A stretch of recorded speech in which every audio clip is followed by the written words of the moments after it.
golf podcast herpes. We just flare up every now and again. Yeah.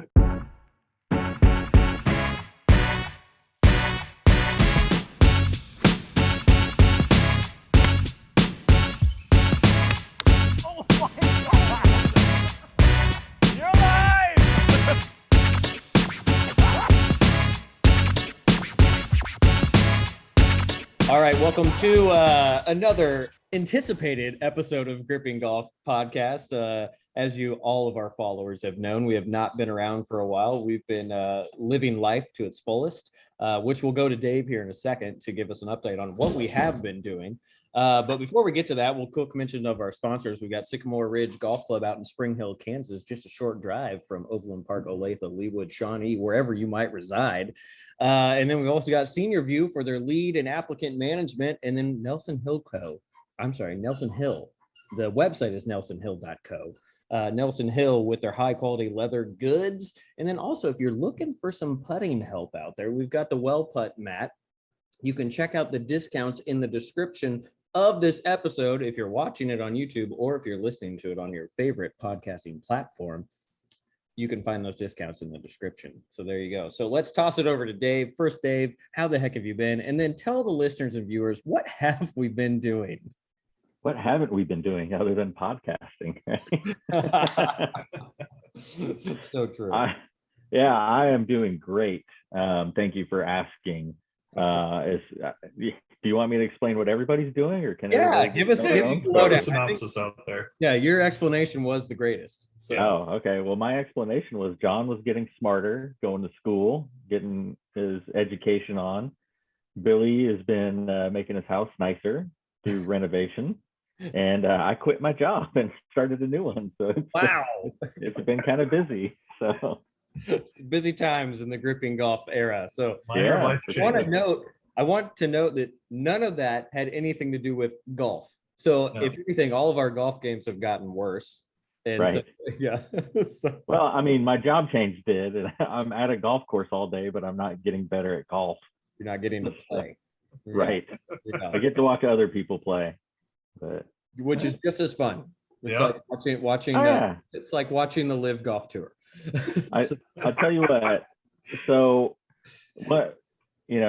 if people are curious, I quit my job and I joined the superintendent staff out at Sycamore Ridge, and I found myself, due to the increased heat and humidity, thanks Kansas, I've been hand watering greens quite a bit lately, which compared to my old job has been fantastic. You can just turn your brain off, go outside, look for brown spots, and spray water to your heart's content. Because you can't really overwater a green. And all the superintendents just unsubscribed for the oversimplification of that right. process of watering green. So, sorry to the GCSSA there. Right. I do believe that you are good, and I think I said too many S's and A's there, so whatever. But, yeah. Yes, it was a big oversimplification. However, while I'm standing out there, I get to watch golfers come up to the greens that I'm currently watering. I get out of their way, and then basically I find myself cheering them on. I saw one gentleman today hit a really good chip shot, got to about 5 feet. I go, man, why won't your friends give you that putt? And they all looked at me and just said, because we're all assholes. And I'm like, what is it about us golfers that we surround ourselves with people like this all the time?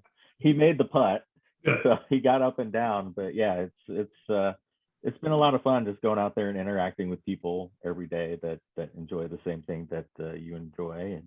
And maybe what I need to start doing is just have little cards in my pocket for Gripping Golf Podcast. There you go. And it's to people as they come by while I'm watering. Maybe get you a bucket hat or something. Yes. So yeah, it's been a fun career change. I'm currently now 10 days into it. So nice. Yeah. I like it. And now, so with that long explanation, we'll go over to John to talk about how he is and what he's been doing. So Dave, appreciate that. Yeah. John, how have you been? Everything good? Yeah. Can't complain. I've been marginally more intelligent now that I've finished my course. We'll see how that pays off. Isn't that where all we're striving for in life is just become a little bit smarter every day? Marginal gain. just a smidge. So finished that in April. So I got to play a little golf up until I hurt my wrist. So I'm waiting for that to heal. So got probably about a couple more months according to the doctor. So Go golf, huh? right now I'm chipping in the backyard. That's the Oh, extent. man. So There's some movement. John has Not a been lot. moved into the lead analyst of the Gripping Golf podcast. Yes, Do all research. exactly. I have plenty of time now. Well, So this wrist injury doesn't affect your chipping, But- because you're a pretty wristy chipper. It still hurts, but it doesn't hurt a lot. Gotcha. He's like, Let's the not doctor's feel like, try to do some movement. I'm like, all right, Yeah. I'll go out and chip. So don't want you to do Gotcha. nothing, but they don't want you to overdo it. exactly. Work the So muscle, it's but don't work it too hard. yeah. So it's a extensor tendon that got stretched Oh, again. So yikesers. Interesting. might look to eventually have surgery, but it's going to be in the winter. It's a 6-month break when I had surgery. So Oh yeah, man. figure that out in the fall. Except fall golf is the best golf. that's just it. When do you pull the trigger? Right? Yeah. Do it in the middle of November, and we have 70-degree weather till Christmas. Yep, exactly. But we'll Maybe see. You should just move somewhere colder, and then it won't be as bad. That's true. Yeah, I Let's go to can. Minnesota for the surgery. I can. I can just move my suffering to a different part. Yeah, I'm moving. I'm looking for a 6-month rental in Canada. Yes. Yeah. Yellow I was knife, gonna here I say, come. Yeah, that's what you do. You move to Canada, become a citizen, Get that move surgery off for their free. healthcare system, That's Yep. great. Yep. get your surgery for free, and then move Yep. back. Move It's back. true. That's actually not a bad idea. Yeah. I'll I don't start know how looking long for it real takes to estate become now. a citizen, but Yeah. with your newfound education, they may accept you with open arms. Hopefully. We'll see. I'll have to call old Trudeau up, see what he says. There you Life go. advice from a golf podcast. Exactly. That's, I mean, it's better than what I can come up with. Yeah, you don't know that. So, well, let's move into some golf discussion. A lot has been happening since we've been gone, since we took about Oh a my gosh. month hiatus here. Well, actually, I think it was about a 3-month hiatus. Yeah, we'll break. Two-month hiatus. But probably biggest news in golf is obviously the LIV Golf Tour happening this week, and is the U.S. Open. But I want to throw this out there. What are your opinions about this LIV Golf? What are you thinking so far? Just give me some thoughts there. Yeah, I don't care. Either one of you. Go I ahead. will jump in. All right. And I will say that it's, I think it's, I'm going to say it's a bit of a travesty at the moment in terms of how it's put on and the promotion and how they team up and all that. Like, I don't really get it, and I don't understand the point of it. Right. But I applaud them for giving it a run. And for the players that ran over there, like, I kind of get it. Like, a lot of the players that went to the LIV Tour are the people that are kind of sunsetting on the PGA Tour. I don't know how many times Graham McDowell is going to take JT to the woodshed. So if I were him and you could go pull $15 million out of him for a couple of years, Why not? I can't really blame them. But Right. they should be ready for a bit of the blowback that's going to come from it. Yeah. Yeah. And So- I think Yeah. Go ahead, Miller. I was going to say the best thing you can add to that statement is it wouldn't be as awkward if the guys would just say I did it for the money, right? Like Bryson did today. Yeah. Yeah. That's Right. exactly He what they should do. basically said I did it for the money, and Mhm. then you don't have those awkward press conferences like Phil had several Exactly. times. If somebody gave me $100 million like they did Bryson, you better believe I'd probably be playing golf on that tour. It's guaranteed money. You know, it is a large, it's very a large huge chunk of sum of change. money. It's Yeah. life changing, and for a lot of those guys, it cements them in a comfortable retirement. Yeah. But So, yeah, and I think piggybacking off of John's point of it being kind of a train wreck already, I mean, haven't they been talking about this for 2-3 years now? You would think they would have some kind of format ironed out by now, 2 to years. where the first event wouldn't have been, from what I've heard and what I've read and heard from you guys, just an absolute train wreck. I guess a lot of people didn't like the television formatting of it. I guess the shotgun start, a lot of people thought was pretty weird. scoreboard was terrible. Just yeah. Yeah. But I think, for me, and I'll chime in here just real quick, give my opinion. I think it's interesting. I don't have anything against another tour coming in and trying to do something. I don't think there's anything wrong with that. I think there's a little bit of a challenge to what you're going with, Dave, is the execution of it feels a little bit half-baked, a little bit rushed. The website, I think down to the production, it kind of shows that they don't have maybe the best people in place to be doing this. And I'm going to just be bluntly honest, like the scoreboard's impossible to read. When you have someone's first initial and 3 letters of their last name abbreviated, and then you're trying to watch it on your phone, maybe, you can't read it. It's impossible to read. And I'll go down into the font. The font that they've chose has caused that problem. And so this branding aspect of things is just, they haven't done a good job of doing it. I commend them on trying something new. It is compelling and it is interesting in the terms of, I feel like when we go play on the weekends, what do? We team up. There's an aspect of this team game that I do think could work, but I'm just not sure that they have thought it fully through. Because I don't think anybody knew what was going on at any point in time, including the commentators, the announcers, maybe even the people at LIV Golf who didn't even have any clue what was going on. It is interesting. I've heard both sides. I've read a ton of things on both sides of it. There are people that absolutely loved the format, and then there are people that absolutely hated the format. I don't feel like I really knew what was ever going on at any point in time in that first event in London. I would love to know what the full viewership truly was. On the first day on just YouTube alone, it was like 150,000 people were tuning into the live stream. And then the second day it was like 70,000 people were tuning in.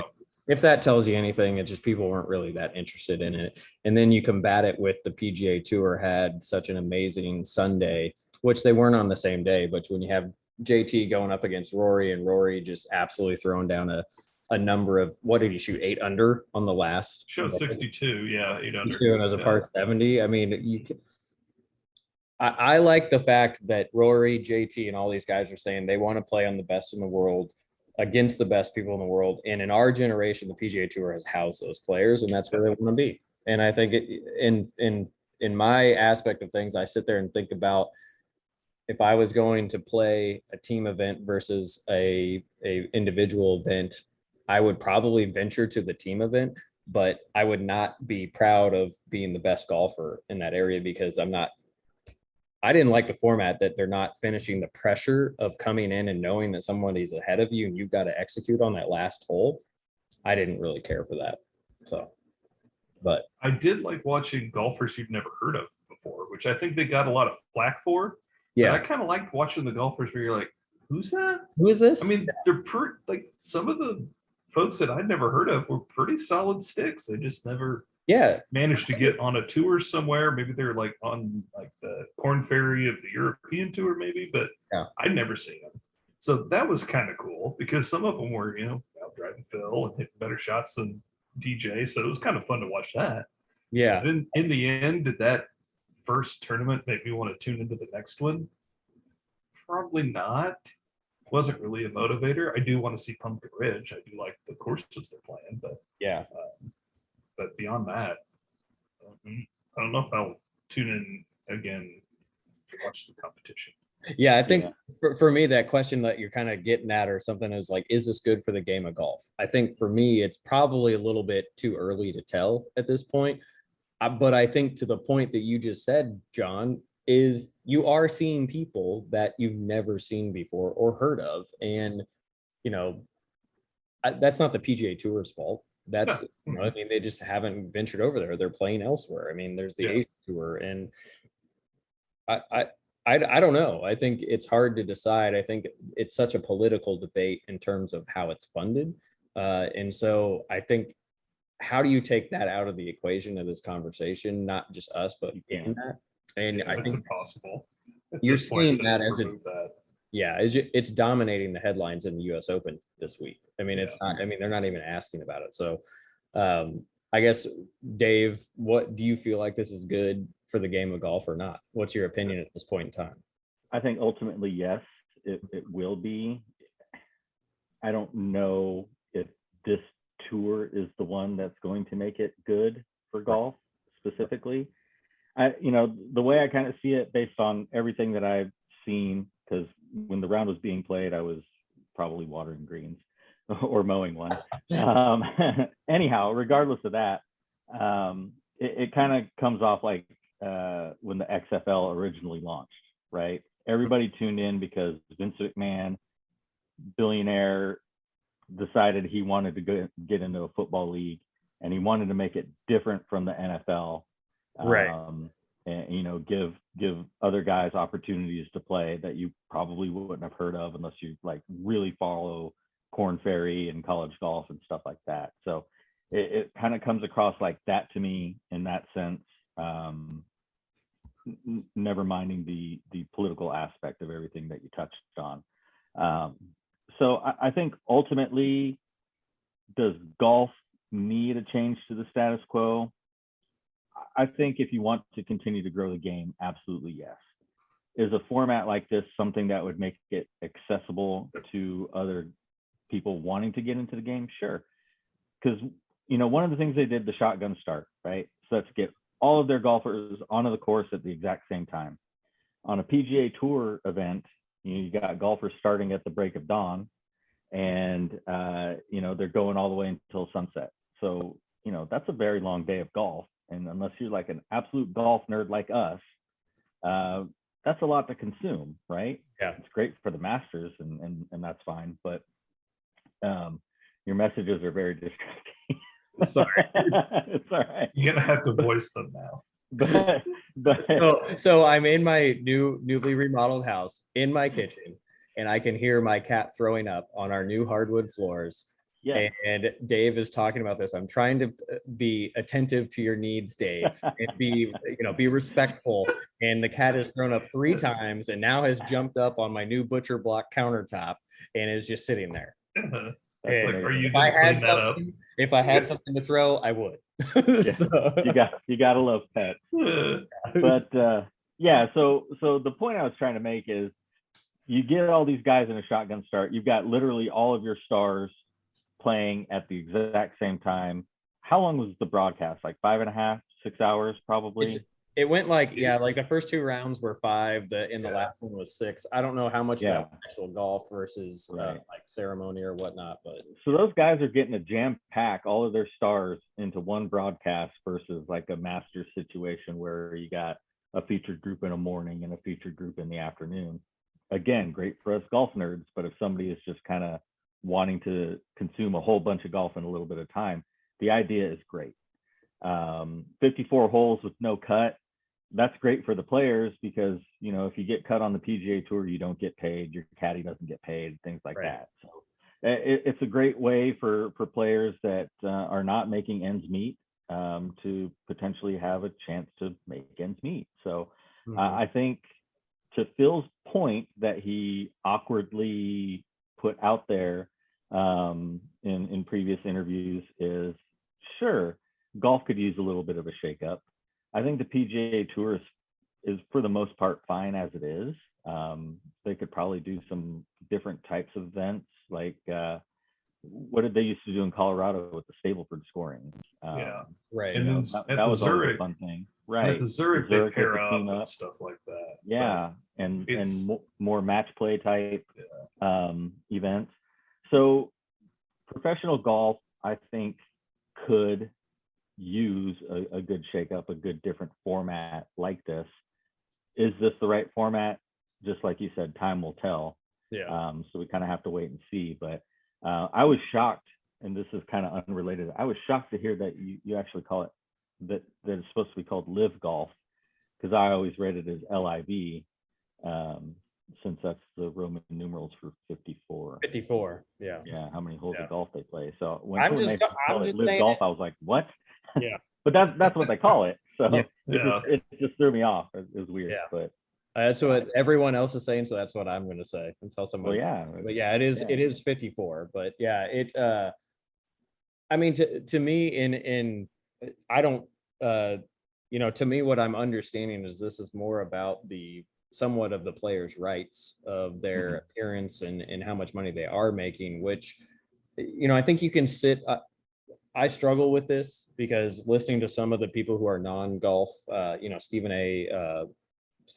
What is this? The basketball guy, Smith. Stephen A. Smith. Smith. Thank you. Smith. Sorry. Smith. Thank you. Yeah. For the 5th time. Yeah. Smith. What is it? Smith. He did you watch his talk on it? I don't watch him. No. Okay. He had an interesting perspective of and I agree with, like, I think the point is like any player should have the right to be able to do whatever they want to do. And I think that's where this is, but I think the moral side of it is where people are struggling with it, is like, okay, you're going, but look where you're going, Mm-hmm. And so I think that's where this is such a tricky situation for the PGA Tour, of what the stance that they've taken on is. They're saying, well, anybody that goes over there, you can't be a member no more. And there's been some big names: Dustin Johnson, Phil Mickelson, Bryson DeChambeau, Patrick Reed. Let's even throw Kevin Na in there, because everyone knows his name. Doesn't mean he's a great player, but but it's very adversarial right now. Yeah, they're definitely at each other's throats, which makes it a little harder to watch. It's hard to, and so I don't know what it's hard for me to have a huge opinion on what if this is good or bad for the game or not, or more or less for the players, because I don't fully understand the political standpoint of what the PGA Tour has or hasn't done for the players. And so I'm sure they keep that somewhat tight to the chest of what that looks like. And so it's hard to have an opinion on some of these things, but I don't know. I'm asking you guys, how much do you know about that component of it? Well, I know Phil's biggest issue was that he doesn't have the rights to PGA Tour video of him golfing, right, if he wants to brand himself. And you know what, I get that gripe. I understand that. And with college sports going with the whole the name, image, and likeness stuff, where you're getting paid for you to be your own brand, I could see how that could bug a professional that can't put something on his website because somebody else has the rights to that video. Does it work that way? Does it work that way in the NFL and Major League Baseball and all that? I don't think so. Okay. I think those guys all just get paid through their own endorsement deals, like so. And the PGA guys, they have their own endorsement deals and stuff too. Let me think. I think MLB and NFL do own all the footage, so they're not able to do that unless they have express written consent, right? You hear that at the beginning and the end of every broadcast. So yeah, I think it's just a thing in professional sports in that regard. I think maybe Phil's argument is to the point that they're essentially independent contractors. Yeah. That play for a tour, and because of that, he should have the rights to his image and stuff like that. But it's all happening on a PGA broadcast that they're paying for. So yeah, they're doing all the legwork to get him. He just shows up. Really, for the most part. So right, he and goes up and he plays a game. Yeah. The whole new LIV Golf League thing. I think it'd be a little easier for me to swallow if it wasn't all fueled by cash. Like if it was fueled by an interesting setup that players genuinely wanted to be involved in. It just being fueled by money.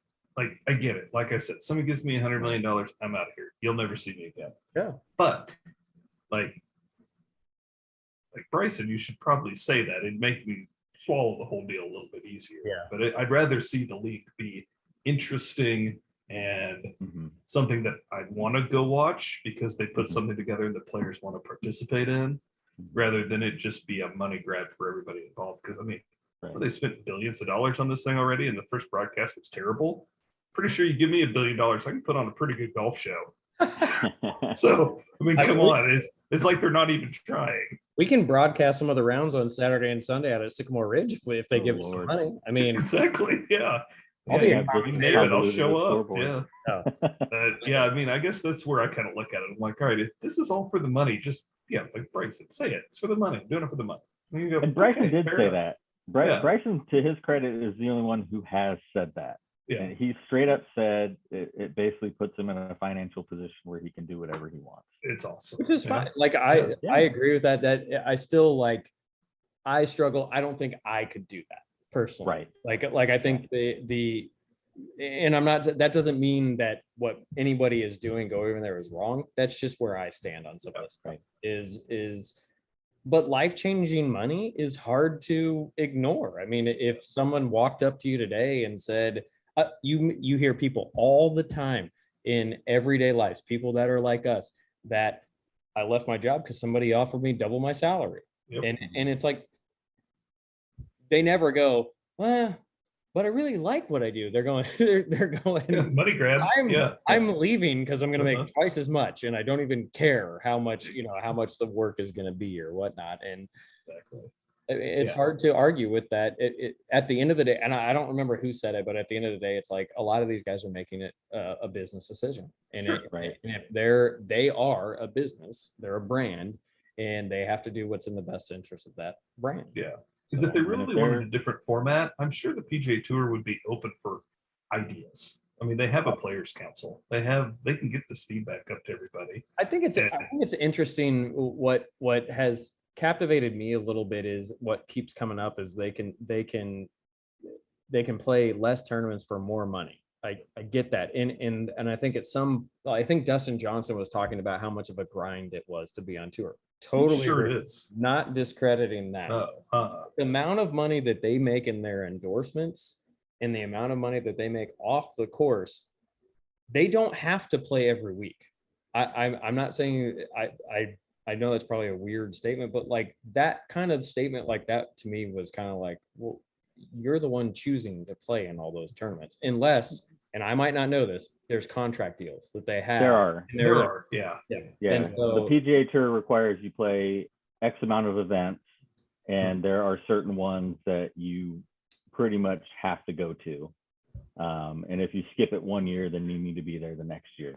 Kind of situation. I think they made some changes too with used to be like the fall events after the Tour Championship. Nobody would do those. So then they moved the season to start after the Tour Championship and put some requirements on who could go or on who needs to be showing up. That's why you see people like Rory showing up to the fall events. So, and they changed it for the AT&T as well, because a bunch of guys went and played an event in Saudi instead of the AT&T.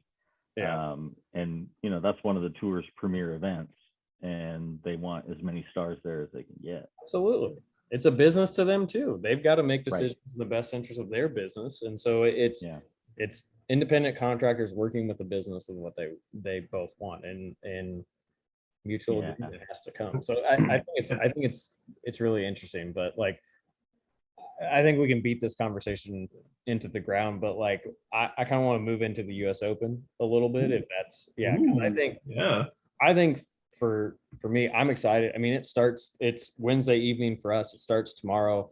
This broadcast will be going out the day of the US Open starting. I, for one, am excited. The one thing I'm ready for the US Open. I just honestly have no idea who's going to win this tournament. Really? You don't have a name? I'm. Oh, come on. You got a name in the back of your head. I think, I would be, there's a couple names, which I think everyone's going to go, of course you're going to see that. And I think two of them are, I would love to see, I mean, Justin Thomas and Rory McIlroy have to be at the top of this list. I mean, they're both playing such phenomenal golf right now that it's hard to argue with them. But I think that there's several players that are going to do really, really well. I wish that if I could say one thing about the US Open, the USGA, I wish they had more pre-tournament coverage of what was happening out there, because it just seems a little like it's either press conferences or just Golf Channel talking about mumbo jumbo. And the Golf Channel had some practice rounds out there today. Yeah, like they were showing JT and. I mean, how they get the itch? Yeah, because like I'm ready to watch some golf even after I've watched a ton of golf. But I want to see these guys. You want it to be more like Augusta coverage where you're seeing a little bit. I mean, par 3 and I mean, this is a major, right? I mean, let's show some people some coverage. So I think if I could, sit down with the USGA, which they're constantly calling me, and I would say, let's maybe have Gripping Golf podcast out there to do a little pregame. Right on the Inside 16th. the ropes with We Griffin can Golf. stream on YouTube and Facebook, and we could show ourselves pretty well. Absolutely. No, why but not? what do you guys think? First, it's at the Country Club, which is in Brookline, Massachusetts. I know, John, you've talked about you're excited about the course. What excites you most about the course? What are you excited about? Oh, people haven't seen it in a long time. Yeah, I mean, a lot of history. there's a lot of history. What's that? Francis, we met, right? But I like the look of the course. It looks awesome. Like off the tee, there's quite a few holes where it's partially blind. It almost looks like it's got like a double bend in the fairway on some of the par fives. It looks interesting. So I like that. It doesn't just, I always think Torrey Pines, it looks boring. I know it's probably not, but it looks boring. This doesn't. I always think it just looks like straightaway holes that has no character. Yeah, it's on the ocean. I get that. For the local listeners, it's the Sykes Lady. Exactly. Old, if you remember, like the old version of like the first generation of St. Andrews Golf Course here in Overland Park, Kansas. Just par 4 straight, par 4 coming back right next to it. That's what it looks like. It's the Sykes Lady of San Diego. But I think that, like Miller said, the courses back east just have quite a bit of character and quite a bit of history. And well, I think there's so much trees and so much undulation that you just, I mean, and TV never does the course justice. I mean, to the point of like, you have no, it's to maybe your point, John, to be devil's advocate, maybe it looks boring because TV is putting it that way, but it's really actually like all over the place. So maybe the case. But that, and then I always love just that the US Open is brutal. That's what I like to watch. I like to watch a brutal golf course make the golfers win at even par. I will say this, I am excited. You hate that? I hate it. Oh, I love that. Oh, just get out there and grind your ass off. Try to make a par. I don't watch pros to have them struggle like me. I watch them to aspire to something. I think to that point, Dave, I can empathize with you that watching them play a really, really tough golf course isn't that fun because there's not a lot of excitement, but the appreciation for it after the tournament is done is high. To be like sit back and like when you've seen what was it like when Jordan Spieth won the US Open at like Chambers Bay, wasn't it like 4 or 5 under that won? Yeah. And so it's, and those guys, I mean, clearly the greens were in perfect shape. Right. It didn't cause any controversy. Pushed it a little too far, yeah. Yeah, and so I think that's where my appreciation, like one of the Masters, I don't even remember what it was when they only were, just a few people were in under par when I don't remember who the winner was, but that was one of my favorite Masters because it was fun to see them be challenged because they're so freaking good. Well, and they're always like, it might have been Zach Johnson's year. Yeah. They're always at like 18, 22 under par wins the tournament. Like, it's kind of interesting to see him go out and even par wins the tournament. Yeah. I mean, there's definitely a middle ground between the two for sure. Yeah. Because it's not exciting. I mean, watching them drop birdies and eagles and seeing all that stuff is phenomenal too. I mean, it just showcases how good they are. But for a testament of true, like, who's the best golfer, I think having a really tough golf course, to John's point, the US Open kind of is the one that leads the pack most of the time there. Yeah. So, and I don't want every tournament to be like that. I like to see them shoot 30 under too. But I think I just feel like sometimes the USGA takes it a little too far. Oh yeah, they definitely, the greens get insane. I mean, what was it, Shinnecock, where the greens were so fast that golf balls were just rolling off the green for no reason whatsoever. Yeah, so they almost completely killed every green at Pebble. Yep. So they do push the limits, but I kind of like that. Yeah, I like that raggedy edge of just. They're going to have to do that this week to get LIV Golf off of the headlines. I don't. Yeah, who was it? Those headlines aren't going away for a while. Who was it, Brooks? It's like, you guys are ruining this. Just stop talking about it. Like, yeah. I'm just like tired of this. So do you think his reaction was appropriate? To just say that he didn't want to talk about it? Yeah, or do you think he was just kind of being his petulant self? I think that's. I mean, I would have given him, if I were a PGA Tour pro, I would have given him 30 seconds. Like, here's what you got. One question. What do you want to ask me about LIV Golf? And then we're moving on to the US Open because that's why we're all here. Yeah, I That's what I would would've agree with that. That's Yeah. I think it's part of your job as a Mhm. as a PGA professional, a tour, and to have to deal with the media. And I think to that point, I know those press conferences with Phil have been brutal to watch, but like I will have to say at the one he did at the US Open, to stand up there and get drilled question after question after question. Hard to watch, though. It was hard to watch, but he handles it. I will have to say he handles himself very well. Like I know he said like I don't like it when you ask the same question twice or multiple questions. I think that's because people are trying to throw so many questions out right now that he had to push back and say like, can we please one question at a time, not 3 follow-up questions within one question. Now there was one time where the person didn't ask a multiple question. He was like, that's 3 questions there. And it was like, actually it's not, it's one. So, but I for me, I guess I said my picks. Who are you going with, Dave? What do you think? When you're out walking greens, who's on your mind to win the US Open? Well, I can tell you who will not win it. And I can tell you right now that my bold prediction is that Phil Mickelson doesn't even make the cut. Yeah. Okay. So that's you my willing bold to prediction. put the club head covers on the line for that? No. Man, shut down. No. Are you still in possession of those? Like, no, they never even made it to me. Okay, yeah, that's what I thought. But you still are owed. How about You're still owed the club head covers. How about one swag blade putter cover? No. What are you willing to do? I'll buy you a taco after men's league. Thank you for your $2 investment. Yes, meat taco. Well, you want a $120 head cover. I'm putting the options out there. I'm not saying they're good or bad. I'm just putting the options out there. I'm offering you a taco. A taco. Right. Yes, but I really don't think Phil's going to make the cut. Have you seen him playing lately? There's no chance he makes the cut. Yeah. So, and you're right, Billy, it's hard to root against like JT and Rory. They're both coming off of pretty big wins. If you think about the way JT won the PGA, he shot an incredible round of golf and got himself into contention. It's sad what happened to Nito Mito, but I think first of all, with a name like Mito, you're in the wrong industry. Yeah. Personal opinion. Anyhow, the way he fought back, because he did not have the best middle 2 rounds of his career.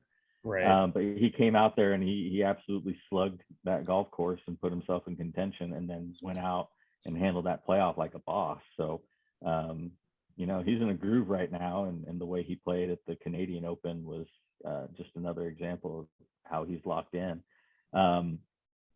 Rory is just kind of he's hit or miss in the majors anymore, but he's pretty locked in. And I always have to go with my guy Colin, right? Yeah. Morikawa? I mean, that's always a good bet. Yeah. You want a guy that can make solid contact with an iron and stick it to a green. So I'm gonna throw out there Cameron Smith would be nice to see. Oh, mullet. Yeah. What? The mullet. Oh yeah, mullet, man. That mullet is fierce. When I saw that at the PGA Championship, that was fierce. It's a real deal. It's a Jacksonville mullet. At some point, he'll be able to turn around his fortunes, because he's had too many heartbreaking losses in the last couple of years. He's got to get one pulled together. He's a good player, though. I mean, he's got all the right things, and I think it's really potentially, probably, maybe to your point, Dave, is it's just getting over that first one, right, and getting it out of the way, and it'll be pretty good. Yeah, he's bona fide. For one of those old Northeast courses, you got to be able to move the ball, and he can move the ball. Yeah. So that's actually a really good pick, Billy. I just get every time I just keep looking up more people. No, I'm joking. John, what about you? Who are you thinking? I'm going what to are your throw thoughts? Xander back out there again. He's bound to win one of these things. Okay, Yep. Shoffley. Shoffley. Mm-hmm. One of these days, he's going to show up and take one of these. And Scott. No one said Scotty Scheffler. He's definitely an option. Yeah, You know? there's a chance, but I don't know. We'll see. Any dark horses? Dark horses that you're thinking about? Can't wait. Phil. Cantlay? Yeah, Cantlay? yeah, he could do it. And Dave He Klein. could. Phil? I said not Phil, Oh, not Phil. Okay, I thought you Yeah. said Phil. not Tiger either. Yeah. Or Dustin Johnson. Yeah. For that. I don't know. Brooks hasn't come up. Anybody thinking? I mean, I was hot on Brooks when he was on it, back to back. What was it? Back to back PGA championships, back to back Yeah. Opens that he won. Yeah. Well, almost went I for don't know, man. on the US Open. So There's still something not quite right with him, and I don't know what it is. I don't know if his knee is still bothering him more than he's letting on, or if it's just a mental thing when it comes down to being on the greens and not making putts. I don't know what it is, but He usually creeps up in majors, but we'll see. I think I think to your point, Dave, I think, and how many times have I said to your point on this podcast? Way too many times. This is now like 3 or 4 times. To your point, you do say that a lot. But I'm gonna say it differently. I'm like, that's a good point, Dave, because I think you're right. He's not 100% healthy and not conveying that. But yeah, he also isn't gonna sit out a major because of that. is he still blonde? I don't think so. I mean, No. he got married in those wedding pics. He didn't have that. That was intense. I'm not gonna lie. That was probably a poor choice. But the man can do whatever he wants. I don't. Sure. It is not impacting my life. It doesn't. Yeah. Color of his hair. Right. And so I might not support it, but more power to you, Brooks. And I think it's fun that you do all these crazy things. More power to you. So, I forgot to add that Ricky probably isn't going to win either. yeah, No. but he's signing autographs. He is Yes. signing autographs. Yeah. Is he Poor pulling Ricky. the Pete Rose and doing it down the street? Poor Ricky. He'll be at the Hooters with John Daly. Yeah. Yeah. Yeah, for sure. For sure. He is. Yeah. Uh, That guy has probably done more for the game of golf right behind Tiger Woods in Yeah. terms of growing the game. how many kids wear orange hats? Kids, absolutely. Yeah. And he'll be back. He's just in a rut, and it's hard to see him down there and stuff, but It sounds like he's going to be back on the LIV tour. let's hope so. That's definitely what it sounds If like. you believe all the rumors. Yeah. How could Definitely. you not play? I mean, he can go play and win some money, guaranteed. Right, Hell, even if you finish if last. golf would take me, I'd go over there. I mean, well, yeah. What is last place? Last place is like It's what? like 120 $275,000? grand. Yeah, it's a Yeah. ton of money. Yeah. I'd do that. I'd go there and shoot 108, Yeah. take $125,000, go home. 108 over. Let's be clear. Not Yeah. 108, 108 over. I got a chip around the whole course, but that's fine. All right, we're gonna go to John Johnson here on the first hole to start us off in the shotgun start. Oh, he's gone with the top driver. Great shot there by He's Johnson. chipped it to the men's tees. Yeah. Bold I'll get you a strategy gutter going so on it there. has a little more MOI. Yeah. Do you think But do you think Greg Norman would be on your first tee to shake your hand and welcome you to the LIV Golf Tour in Portland? I would only expect that out of him. Yeah, absolutely. Yeah. Like, what's your name again? Who are you caddying for? No, Yeah. I'm playing. I'm a player. I'm here to take last place. Yeah, I'm the last exactly. place guy. It's Going just all over the world to come in last place. two things. You're willing to admit it's for the money and it's Oh, for the last absolutely. place. Yes. Yeah. Uh-huh. Like you want people to watch, my golf game will have people tuning in. Yes. I guarantee you that much. I'm just curious, would you even be picked first, last? Where in the draft would you just be the I guy left standing there? the team that has the crappiest votes gets to put me in another team. I'm the penalty on the good team. Oh, I want to see That's this happen now. See, I think we could build I think something here. we just came up with a new tour. Yep. Random amateur golfers are inserted into your team, and you Yep. have 2 days to work with them before the tournament starts to get them Yep. It's like when you're on the plane and there's an empty seat. I'm the fat guy walking down the aisle towards you. Yeah, yes. That's what Take I that am. little seat. Yeah. Uh-huh. I'm going to squeeze in there. Is That's what I am. that seat open? No. Too bad. Yeah. So maybe what we do is we pilot this. We throw this idea out there for the PGA Tour to just kind of like goofy season golf, and we invite that guy that played in the Open qualifier because he lost his fantasy football league bet. Oh Yes. yeah. What did he shoot? 108? Didn't he shoot like 100? He shot like 108. Yeah. Yeah. And it was Is that here why in you said town. that, Sean? What? Is that why you said 108? No, but Oh, okay. that maybe subliminally. Yeah. Yeah. He Uh. shot that and he showed up to the wrong tee for his start. He went to 1 instead of 10 because they were doing the 2 tee. He's our spokesman. Yes. So I think just to throw him a bone and just to shove it in the faces of his fantasy football crew, Yeah. we get him involved in this. He gets the guaranteed $120,000 payout for last place, Yeah. plus the team payout that you get on top of that. And then in the end, he's the winner. And then John, you continue to run the league and be that last choice. Yep. Yeah. I like that idea. I think we can make this happen. I think so. I think this is a great place to end the podcast. It's great to be back. I'm excited. We're going to get back into doing this more regularly. As we say every time we record a podcast, we do have lives. We do have families. And so bear with us. We appreciate all the support. If you do like this episode, be sure to subscribe to the podcast, subscribe to the YouTube channel, go follow us on Facebook, Instagram, Twitter. We're everywhere. We're basically the LIV Golf of podcasts. We're pot committed now. We have 54 episodes. We're only doing this for the money. Yeah, we're only. It's yet to arrive. Golf podcast herpes. We just flare up every now and again. Yeah. Oh, we got our intro, Dave. We're God off podcast herpes. We flare up every once in a while. Oh God. I hope that's clear enough audio when you said that. Yeah. All right, hopefully more enjoyable than a herpes outbreak. Oh, one would only hope, right? Oh, yeah, only. But all right. Thanks, John. Thanks, Dave. We appreciate it. Thanks to all the listeners. We'll get more episodes out there. There's a lot happening at golf and we want to be part of it. So, all right. Pete, Thanks, I hope you enjoyed the movie. Yes. Yeah.